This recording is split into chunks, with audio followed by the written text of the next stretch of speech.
Welcome back to another episode of Business Journey Unlocked. Today I'm joined by Yuridia Peña, founder and CEO of Alta Consulting. Alta is a boutique communications and public affairs firm that helps major brands and organizations achieve their media relation goals. Yuridia brings deep expertise across government, healthcare, and corporations specializing in health impact campaigns and media training. What truly sets Alta Consulting apart is their approach to building multilingual, community-focused campaigns that drive real engagement and impact. I'm really excited to dive into the story today. Yuridia, welcome to the podcast. Thank you for joining me. Thank you, Kevin. Thank you for having me. We were just talking before this podcast on what we should talk about, but just to give you a little bit of an overview about Alta PR Consulting, it's a PR firm, a boutique firm, communications firm, marketing firm. We work with social justice coalitions as well as political campaigns in the New York and New Jersey, as well as Connecticut. And we have a couple of other footprints across the nation, but it's majority here in the East Coast. It started in 2020 in the height of the pandemic. I really saw that there was a need for smaller organizations, particularly nonprofits, that wanted to sort of break through the news cycles that were extremely saturated and still is today. They were having a really hard time during the pandemic. I'm sure you remember, everyone was trying to get their resources and services and their stories out in the media. So at that point in my career, I had worked in-house for in government spaces, in labor as well, labor movement, and working on several campaigns too. And I was actually working in healthcare at that point as a VP of communications and marketing. And I decided to do the pivot and just, go ahead and do something completely different and out of my comfort zone at a time where the world and the nation was completely at a standstill for public relations and communications and just for people that wanted to get the word out, whatever that was for them. There was a big need for PR professionals to really step up to the plate and be very strategic on how we tell those stories. And I saw a need. And at that point, I had, a vast network of friends and colleagues that were just like, can you help me, get on New York One or CNN or do an op-ed, or can you help, draft some talking points for X, Y, and Z? I really wanted to help. And that was my way of helping. So something that was supposed to be short term has sort of manifested into something very beautiful 5 years later. And we're still running our work within the PR and communication space while PR has really evolved in those. I feel like 2020 was like sort of that starting point where things really changed. I mean, we were seeing that the digital space was changing how PR was done and communications and how we were just communicating with each other, and how organizations were communicating with each other, how politicians were communicating with their constituents, with the world, with the voters. The pandemic had really sort of like launched that very quickly. And, it's just never stopped ever since. Since then, we have been working with a lot of coalition building, especially now with, where we are politically in such a divisive time in our country and really in the world. So there is a big need for, I don't want to say strategic because I feel like that word is overplayed, but like thoughtful communications and authentic communications that's real, because audience is much more evolved, professional, and not even professional. They're just more savvy. If you think about our Gen Zers or even our Alpha generation, Right. they are just in a whole other level. So it's Mhm. really hard to BS them. So in that aspect, organizations, companies, politicians, all of the above, government agencies have to be smarter and just more authentic with how they're communicating to the masses, really. Yeah, I really like the aspect how you kind of have to pivot into different generations because what worked 20 years ago Oh, yeah. doesn't work now at all. And especially as you expressed as well with COVID. Sure, COVID lost some jobs, but it helped your career, your company as well kind of grow from there. Because you mentioned that with everything that we communicated, it was vastly different pre-COVID. Now post-COVID, it's a whole different ballpark, and I'm really excited about that. I'm glad you were able to turn something that was hardship at the time, especially for nonprofits. The gentleman that I Yes. spoke to, Jordan Toma, is doing his own nonprofit. He's just starting it as well. And it's just getting that initial push, getting that momentum, Mm. and having somebody like you on their team would really help them out exponentially. But so going back on what I mentioned previously about the roles you've had in different fields, talking about, the government, labor, healthcare, and now leading your own firm. So what exactly was, because you did mention previously you were doing 20 years. Like, what was there a single situation besides COVID that really wanted you to personally take Alta Consulting to the next level and actually want to start? There were different factors, definitely. I think COVID was sort of like the reason behind I was able to get clients very quickly because of my network, but I also saw a need for multilingual press. In New York, especially, I've worked in City Hall, I've worked in the Department of Education, I was a deputy press secretary. I worked in different spaces and I always found myself to be one of the only women, one of the only Latinos that was able to really form really good relationships with not only the Latino or Spanish language press, but like the Urdu press, the Chinese press. Like New York City, if anyone knows New York City, like the media landscape is incredible. Working in City Hall, we had to translate everything into 9 languages, the 9 main languages. There's many more. So that also came with the press work where we would talk to the ethnic and community press and not only every neighborhood had a local newspaper, but every language, every ethnicity, the Muslim community, the Arab community, the obviously the Latino community, but then you have the Caribbean Latinos, then you have the South American, the Central Americans. It's just so vast. And even though unfortunately, a lot of those newspapers and outlets had to shut down because of the digital space, right? A lot of them had to pivot into social media. There was always a need to speak to those audiences, to those and to those folks. So I always found that not a lot of people thought there was why would we do a story with the Urdu newspaper? Like, who cares? And that's a huge mistake. And we see that a lot in politics. The smart politicians and the smart campaigns talk to everyone. They have editorial meetings with everyone. New York Times and El Especialito in Washington Heights. You have to do it all because you have to at least make inroads in different populations and different ethnicities because they're all voters or they all know people that are voting. It's just very important. So I saw that need that we needed more multilingual press to be a priority. And organizations were catching on to that. They were like, how do we get in touch with the diaspora in the Dominican of Dominicans here, or Puerto Ricans, or Mexicans, or Venezolanos, or whoever it may be. And even, that we have a huge African population in New York City within the boroughs. So it's just, there was always I felt there was a need for that, even though a lot of organizations, they don't want to put the money behind it. They don't want to put the resources behind that. They just want to get the big New York Times story.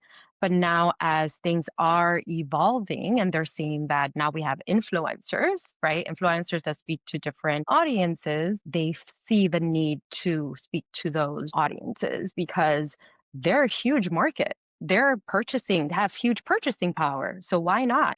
Or they need the resources that you're trying to provide. So that was also a big part because my work, wherever I worked, in whatever capacity that I was doing communications in, I always was that point person. I think because, I'm personable, I'm child of immigrants, I understand these communities. Like I could go into any of these communities and into any of these churches and they welcome me. So I would always be that person. But then I felt a big responsibility to just let them know, just don't come to them when it's time to vote. Like these are people you need to cultivate and like really Exactly. have relationships with them because they matter. Hmm. So, I always thought that was important. That was a big part of me starting Alta as well. I mean, we as humans, we like to, classify, characterize us Hmm. into different sections, but at the end of the day, stripping all that down, we're all the same. We're all human, right? Hmm. So I really do enjoy that approach that you're not connecting with a single person. You're just trying to get in touch with anybody. You're trying to just help anybody out. I really do applaud that. But going on to the earlier challenges, were some of the early challenges you had to face to kind of build the momentum of Alta Consulting? I mean, public relations is just one big challenge after another. And I've worked in spaces where I was often doing a lot of crisis management.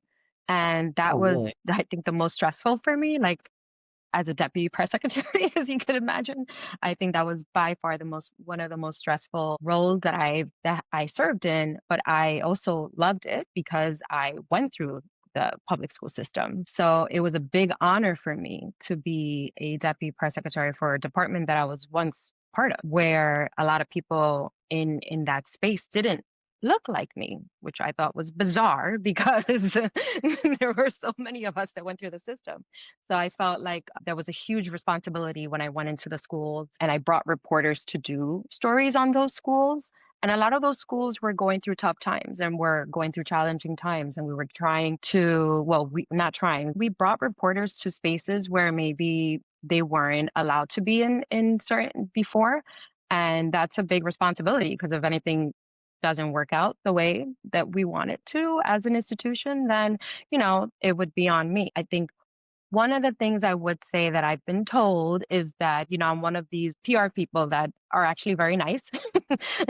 I'm mean when you have to be mean. Sometimes you do have to not be a very nice person. But overall, I am very, again, welcoming. I'm very, very me, myself, authentic. And if there's something wrong, I'll let you know, when it comes to reporter relationships. But I think a lot of why I was successful in a lot of my roles is because I respect the press and I respect their jobs and I respect that they have editors that want them to get a good story. And a good story means have a little bit of controversy, have a little bit of listen to both sides and let's, get a good story out of this because we need more viewers, we need more eyes. And sometimes that means it has to be a little bit more sensational. Sometimes that means a press secretary may be very unhappy. There's always a way to sort of get what you want. I was pretty successful in that because, I wasn't one of these people that would like yell at reporters all the time, even if they deserved it. I always just, a lot of the work that I did, my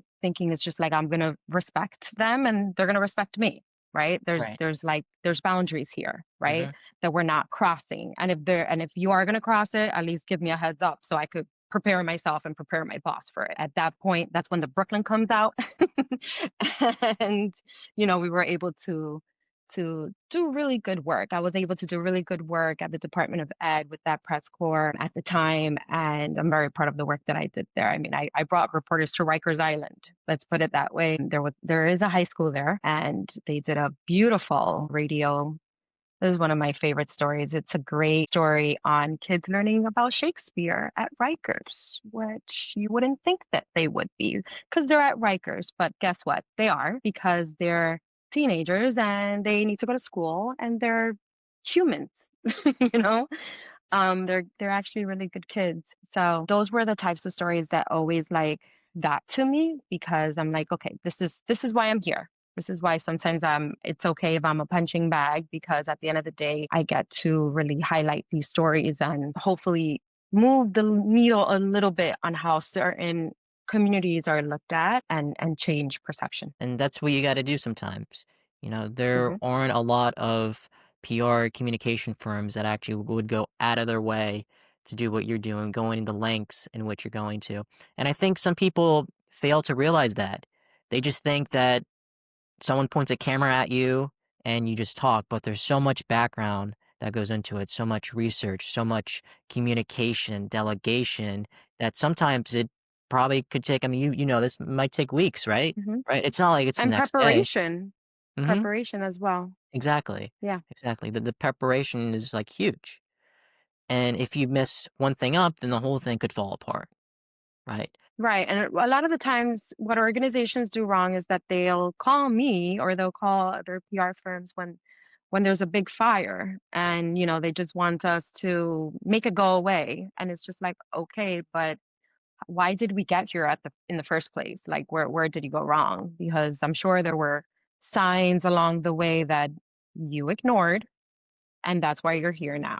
That's always something that I like to really let them know about because it's just like PR is not just when things are bad. It's also when things are good. And actually that's where you need it the most because so that when things are bad, the public is on your side and it's Mhm. not, and things are just not blowing up, right? There, so there's a lot of ways to sort of make sure that those things don't happen. I feel that a lot of people, mainly, I wouldn't say most media companies, but they try to focus more on the negativity as opposed to the positivity because, in their mind, they're thinking, oh, well, the positivity won't get as much press as the negativity. Sure, in a sense, that may be true, but that's not how reporting should be. It should be talking about the good and the bad, right? Hmm.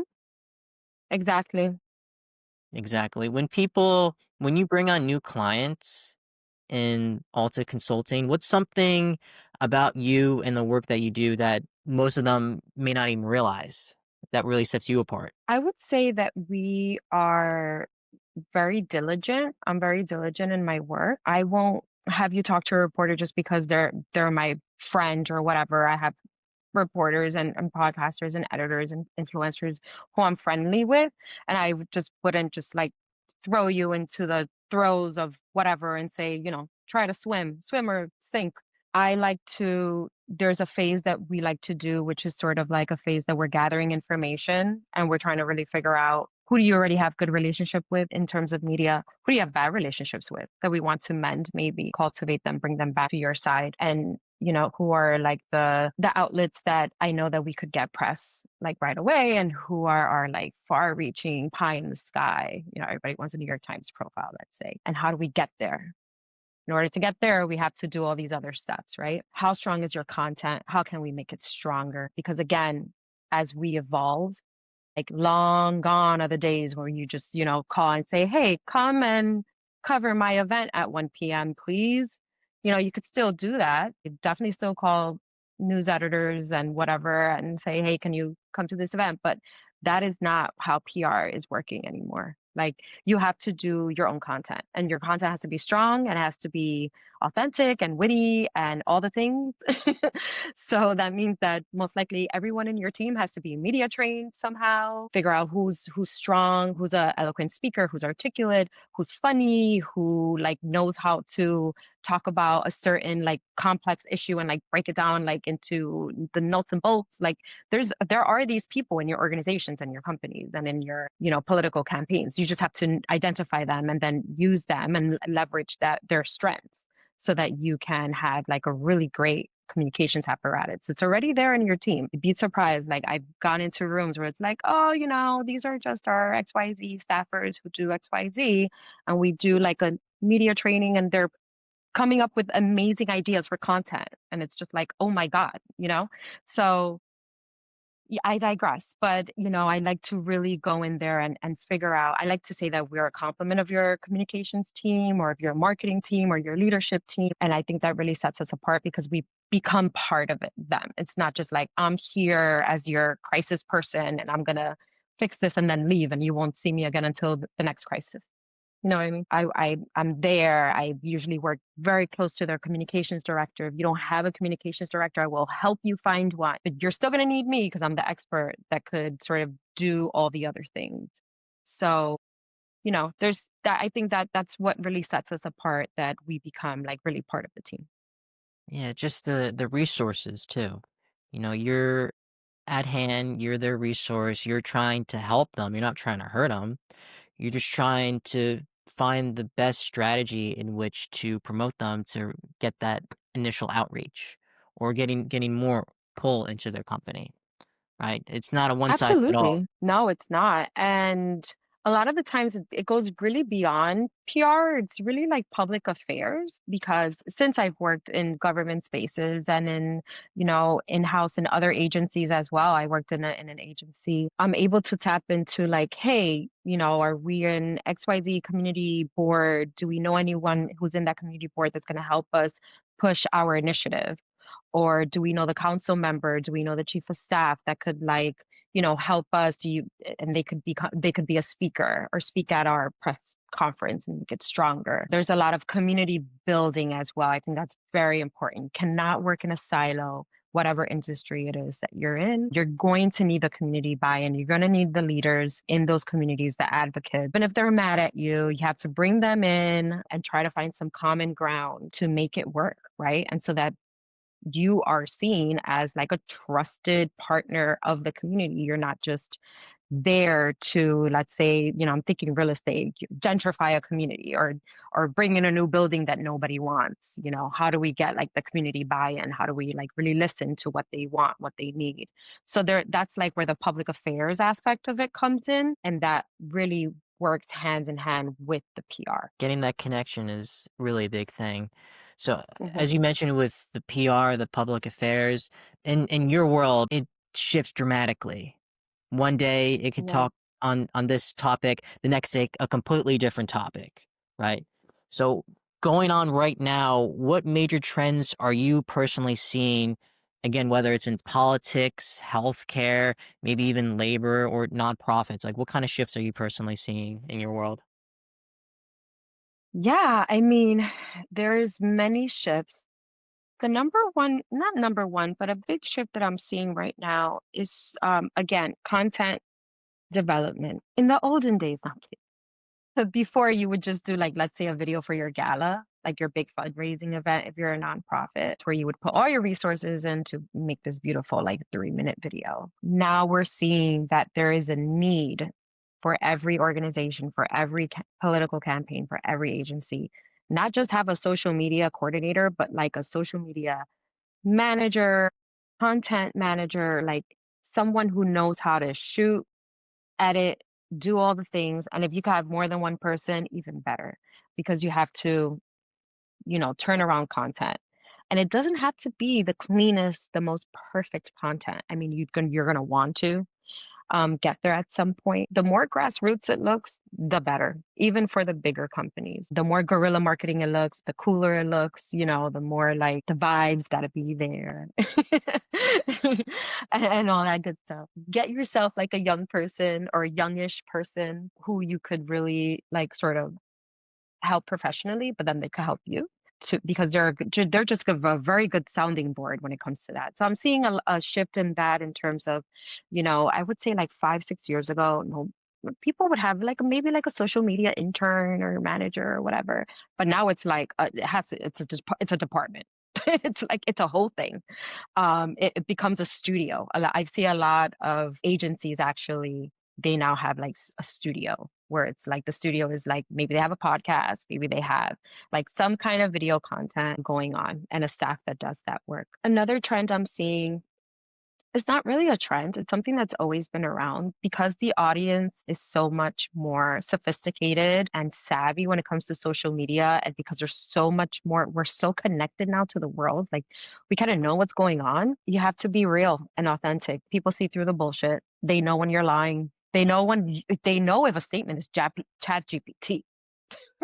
They're like, okay, he wrote that in ChatGPT. That doesn't sound like that person, doesn't sound like that organization, doesn't sound like that company. So, authenticity is number one. I mean, you could see it in campaigns. The more real you are, the more unfiltered you are, the more attention you're going to get. That is scary for a PR person, right? Like, how authentic do I want the CEO to be, right? You get into big trouble.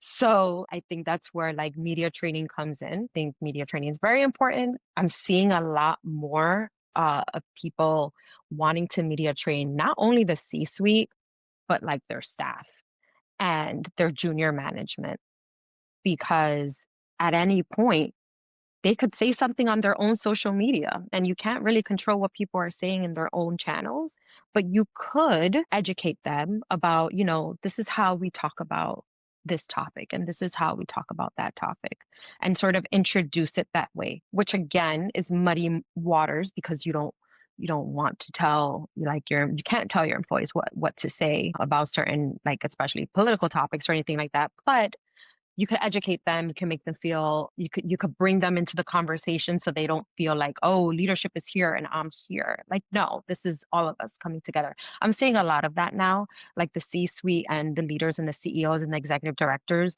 really want to bring in their staff because they know that They all have social media, they have following. They want them to be excited about where they work. And, if they talk about it, they want it to be positive. Naturally, So naturally, yeah. yeah, exactly. So I'm seeing that a lot within like the scope of work that I'm doing. But yeah, I mean anything that you see now on Instagram or on TikTok or anywhere, or even in the news or in podcasts, everything is a walking PR message, to be honest. We're all doing PR for ourselves now. Everything is personal branding. That's more than any I was even told that going through like resume building and things of that nature, like cover letters, yeah, sure, but people are sending in videos.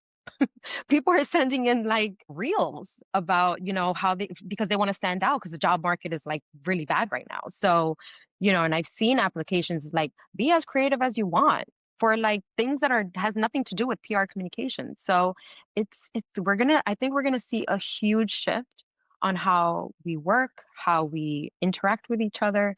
I think it's gonna get a little bit crazier, and then hopefully we'll have a peak and then we'll kind of go back a little bit to normal because I think it could get a little bit out of control too, We'll be like curated personalities. Wild. I can definitely see that happening, and I do agree with your standpoint that whatever you post on social media, you are a walking PR. And that's why most Hmm. companies want to have their employees educated, want to make sure that they're being treated fairly so they don't talk about their company in a bad connotation. 100% agree with that. And I'm connecting with me, what I'm doing with this podcast, I can feel the same thing. I can really connect on the level of actually engaging with the audience, trying to get myself out there to have more people listen and watch these videos.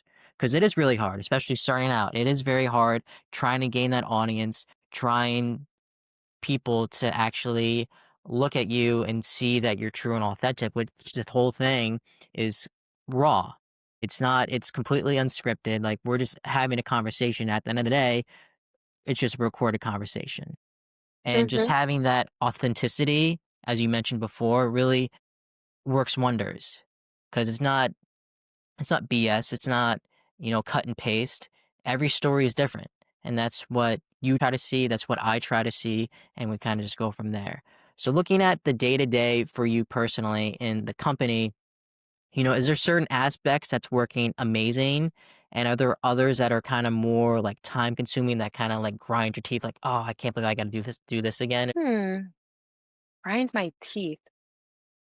Now, I would say, I mean, PR in general, public relations, some pitching has become much more difficult these days, for sure. And as I speak to my colleagues across industries, whether it's healthcare or anything else, it's difficult to get the attention of reporters. Reporters are inundated with pitches. They're just like overwhelmed. And then they already have like the stories that they want to write about, right? And also their assignments from their editors. A lot of them are also freelancers or they have their own shows. I mean, look at Don Lemon and Joy Reid and like these huge names. They have like their own shows, right? So it's been wild putting together lists these days because back in the day, even like 10 years ago, you would just have like your press list. You would have like your broadcast news reporters, the producers, then you would have like your traditional print editors and those reporters and the beats, whether they're covering crime or education. Like it was pretty like ABC. It wasn't hard. And then you would like cultivate those relationships, talk to them, have coffee with them, have drinks with them, whatever. Like we're working together because they need you and you need them. But now it's just like they're getting their stories elsewhere. They're getting their stories from influencers. They're getting their stories from the everyday man because no, they don't really need they don't need a me necessarily to get to a person who works at McDonald's that's fighting for $15 an hour or more. They could just go to their Instagram and say, hey, do you want to do a story? So it's very different. So it's sort of like it's like one big gymnastics almost. It's wild. It's the wild wild west. And then now you have like your podcast producers and your podcast hosts and like to figure out who's the producer and it's just it's crazy. And then you have all these platforms that come up like that. in the day, we would have like, I was just listening to the founder of Muckrack, and he was talking about how it completely evolved as well. That's where a lot of us would go and get information about certain reporters. Now you have hundreds of platforms that you could pay for that you can get information on reporters or podcasters and now influencers. That's part of the list as well. In that aspect, you do need more associates, more people on your team to really help you, figure out who are the reporters that will be best for the stories that we want. That our clients need or want, who we're going to cultivate, who we're going to talk to and build a relationship with. So that could be very daunting because it's a lot of people doing a lot of different things. But at the same time, it's sort of the same. A good story is a good story. And if you have a good story to tell, it's not going to be hard for you to get attention. Well, any story is a good So, story, no? yeah, no, not really. Some The people think yeah, they have a good story, and it's like, is it a good story, though? I mean, yeah. like we like to say a story with legs. You know what I mean? Like a story that has like a something something that has a lot of controversy. It's gonna also not make you feel shitty at the end of the day. Like it's just it has all the things that it needs.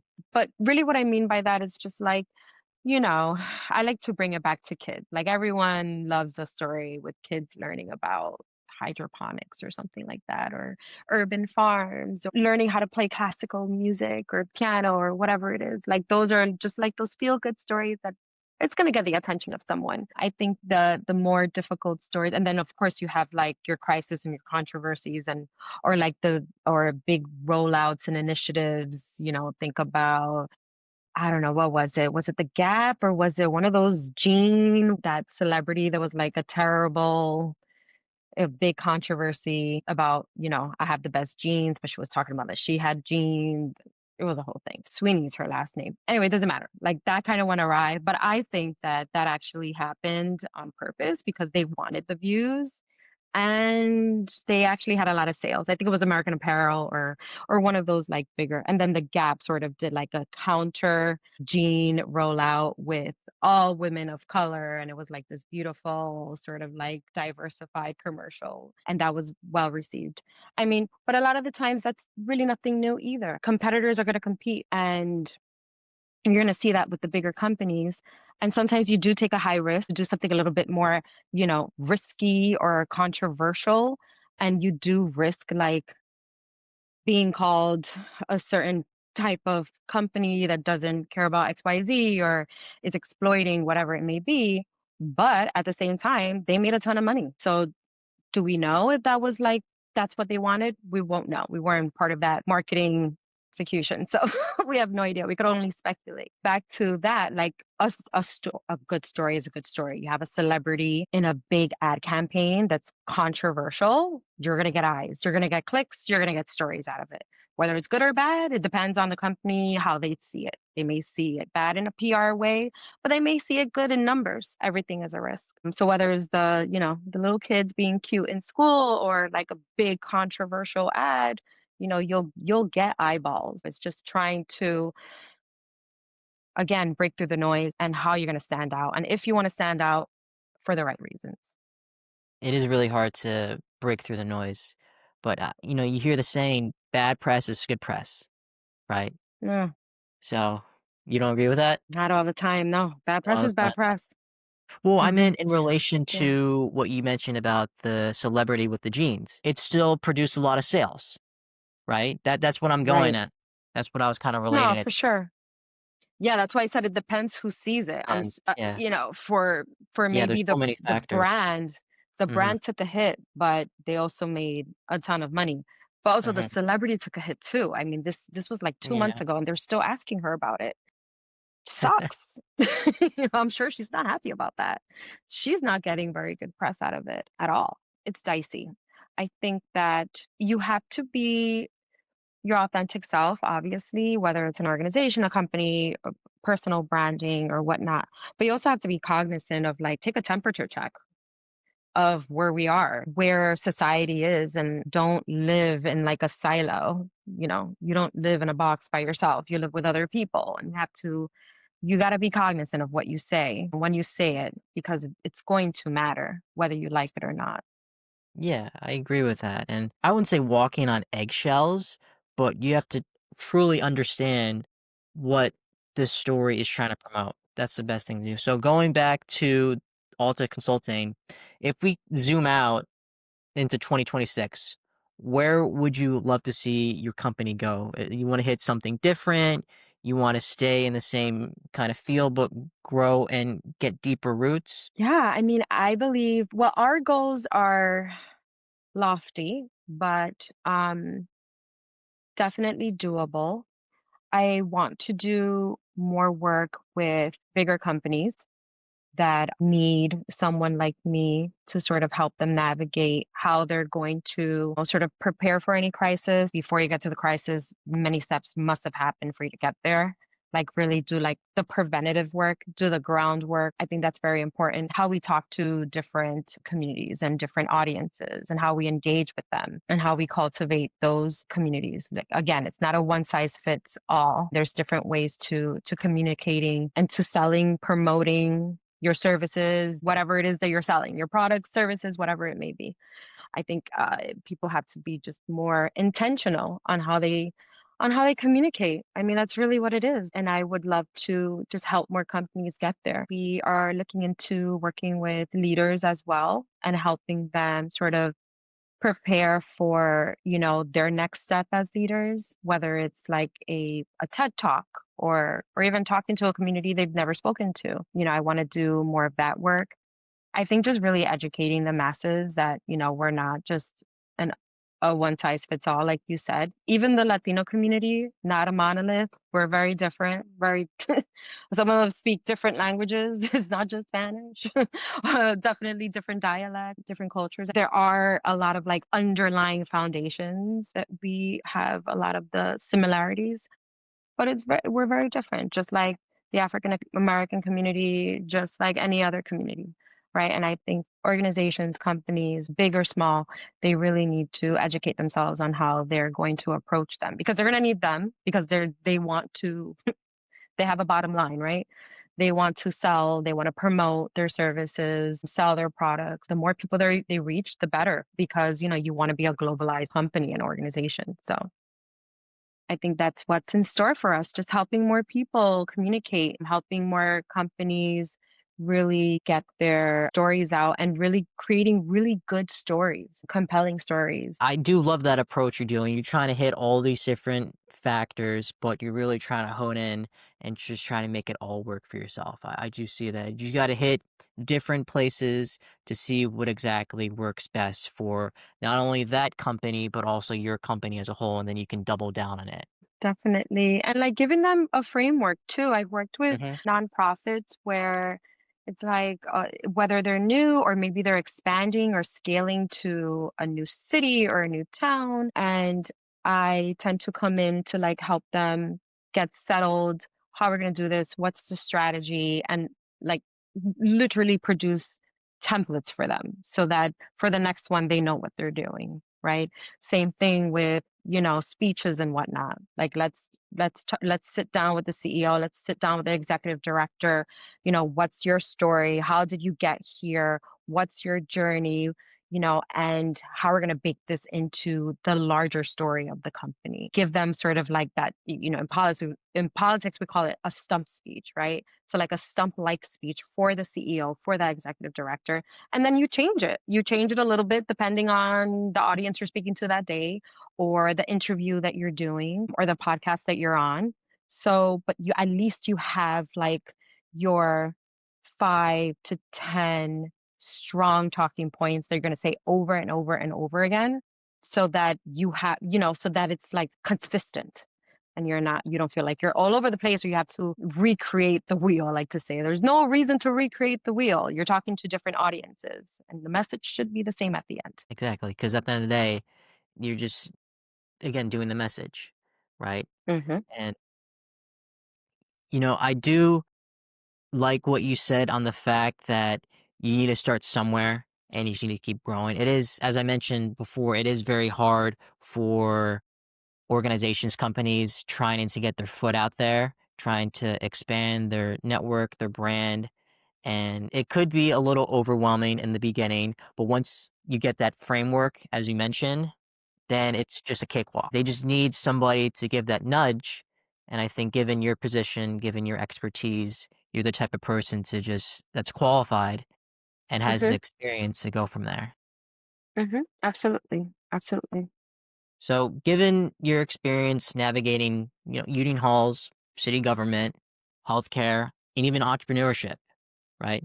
When you think of the journey, not even just starting your business, but like from where you first started into this career, what's one lesson about communications and public affairs that you want maybe people that are also interested, young entrepreneurs or young communicationers, to really understand and really grasp? You need to start from here and grow from there. I would say have a mindset of that you're going to be a lifelong learner. What you know now is going to be very different and you have to evolve. That doesn't mean that you have to like jump on every trend, but just be cognizant of what's going on. Have your, you know, listen to what people are saying because especially with communications, it comes down it's really about the audience. It's really about who you're conveying the message to.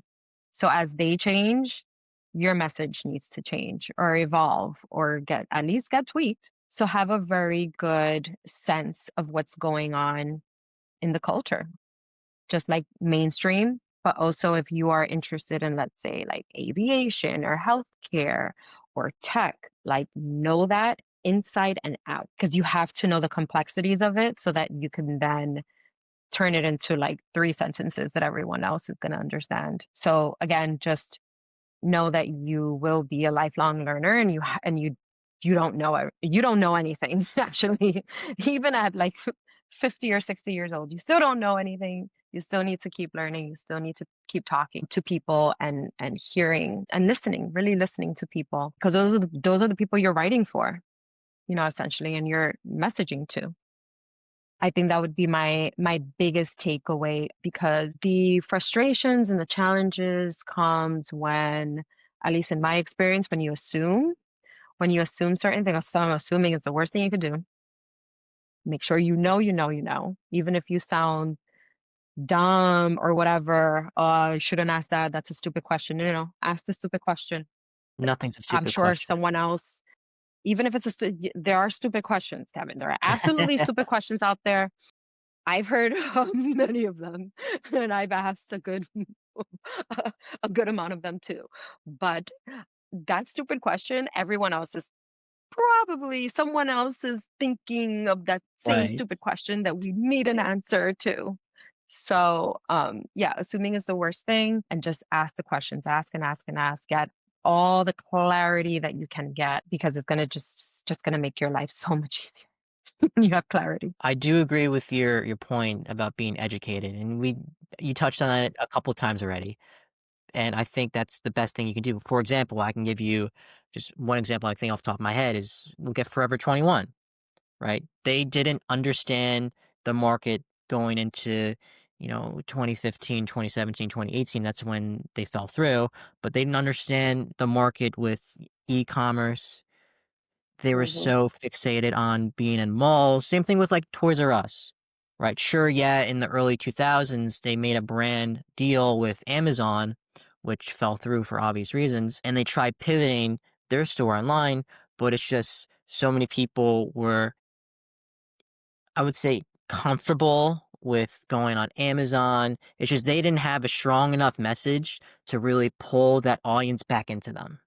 Right. Again, Yeah. it's going back to being educated. It's going back to actually understanding your market, understanding exactly how you're going to hit them, the steps you're going to do, and kind of go from there. Absolutely. And we have to look at the successful storefronts like a Gap, why they've stayed open. I think it's because of their marketing. Somehow they've been able to like stay with the times. They have like if some they have such a good, I don't know if this has translated into sales, but they have such a good ear. Like they know the culture.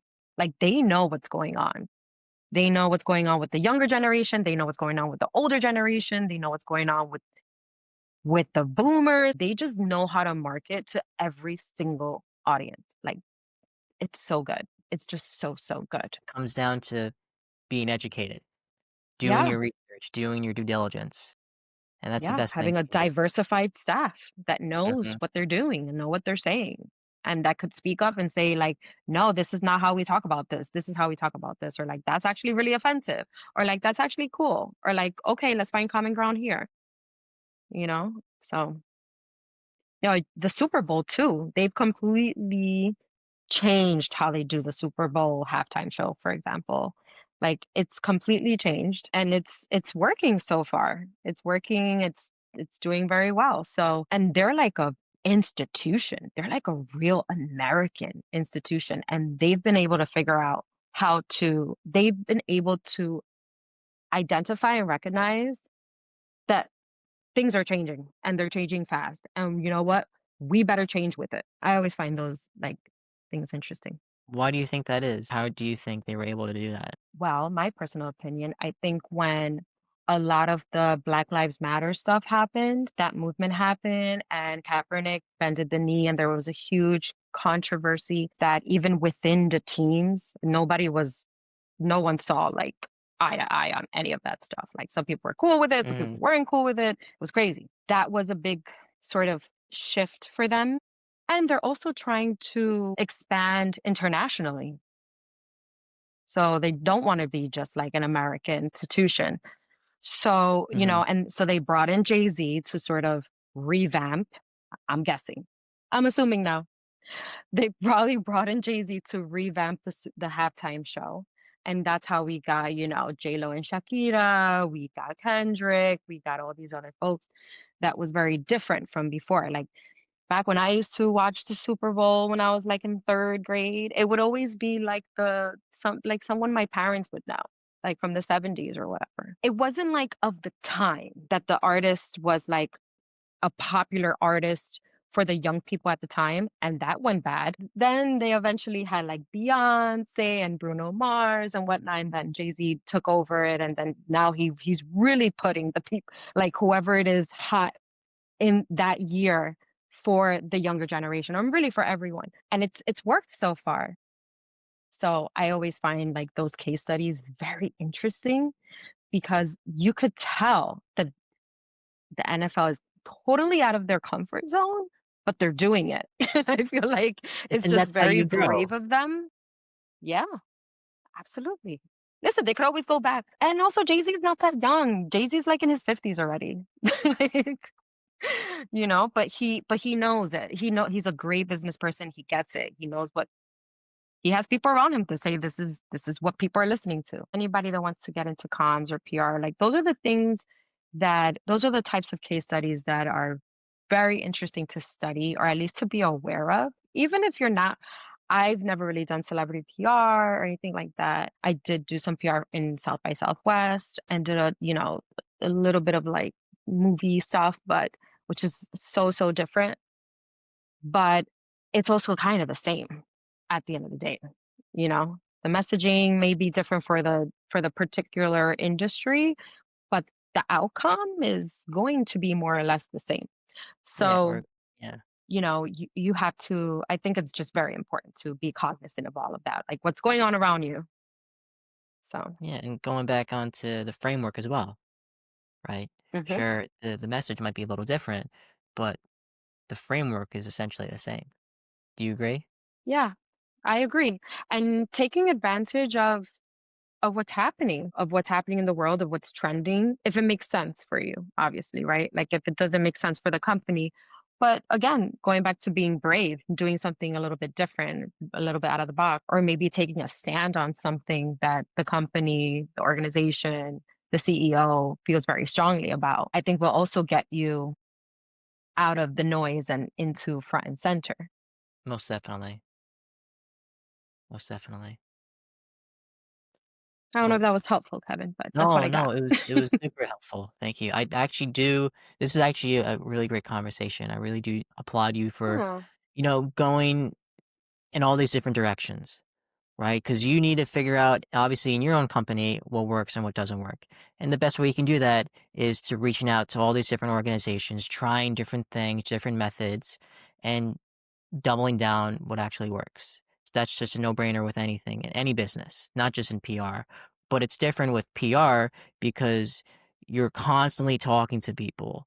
You're constantly understanding each and every situation, story, and it's just having you there to kinda curate it in the best mind that you think is able to reach all the masses. And Mhm. not a lot of people know how much, I would say, brain power, right? How much brain power it takes to actually coherently understand the necessary steps and procedures to make it go from nothing to going to into something, right? Mhm. Yeah, Or absolutely. And you yeah, gotta like it's sort of like a you have to try different things sometimes and see exactly. what lands, what works. This comes down to metrics, in terms of marketing, A/B testing, testing out social media posts if you want to get like real technical, right? Sometimes we do this more in campaigns. I'll have teams like figure out like what got more eyeballs, what got more engagement, what got more retweets. Was it the video? Was it the reel? Was it the post? Was it all of the above? You know, and a The lot of that music, the text. definitely Yeah. trackable. Yeah, the music, who's talking, do they wanna see more interactions with the everyday person? Do they wanna see more of the CEO? Those are tough conversations with the CEO, and, like, no one likes and you're like, "Okay, how can we make you more likable?" But it's good. It's good to know that. It's good to know that because then you could pivot, then you could, like, try something new, you know? So, yeah, it's fun. It's gotta be like that. If it's not fun, then why are you doing it, right? It's fun. It's like it gets a little crazy sometimes, fun to figure out. I think the sweet spot is when you have a really good I think when I've been the most successful is when I have a very good relationship with the people on top that trust you and they're like, go for it. Like just do it. Let's just figure out if that works, if that doesn't work. When you can have a very good conversation with the CEO or the ED or your political candidate and say like, you shouldn't have said that. Like now I gotta go fix it. And why on earth would you say something like that? How else can we have said this in a better way and you could still convey the same message? Having those tough conversations is very difficult, very challenging, and that's with anyone. If you trust the person, then they'll be like, yeah, that was really bad. Like, how can we make this better for the next time? So it's very important. I think that's where the challenge also comes as a consultant because sometimes they'll just bring you on for a project and then you have to go and and it's just like it's really about like longevity. You have to have like a really good PR firm and long term if you really want to see real results at the end of the day. One of the biggest things that I say, especially right now, is I truly do think we're in a trust recession. There's so much Hmm. noise out there, right? So it might be a little difficult for these companies to, this is before they actually get in contact with you, but understand your credibility. Because as you mentioned, it's all about trust. Like once the CEO, once everybody on the team has that foundation and trust in you and your company, then they're gonna go with whatever you say. Because again, at the end of the day, you know what's working right now and you know what's not working right now. So if they focus on certain aspects, certain language that's not gonna hit the masses, what's gonna happen? You're gonna be truthful with them, you're gonna be blunt because you're here to service their company, you're here to grow their company, and the only way they can do that is to follow you because 'cause you're the expert in this. Hmm. Yeah, absolutely. That's right. For anyone who's watching this and wants to get connected with you and the company, what's the best place for them to reach out to you? Yeah, so you can follow us on Instagram. We are at Alta PR Consulting. Are you gonna have show notes? We'll put them on the Yes. show notes. Oh, yes, yes, I will. So our website is altaconsulting.co. Yuridia, Yeah, thank you so much for taking the time to talk to me.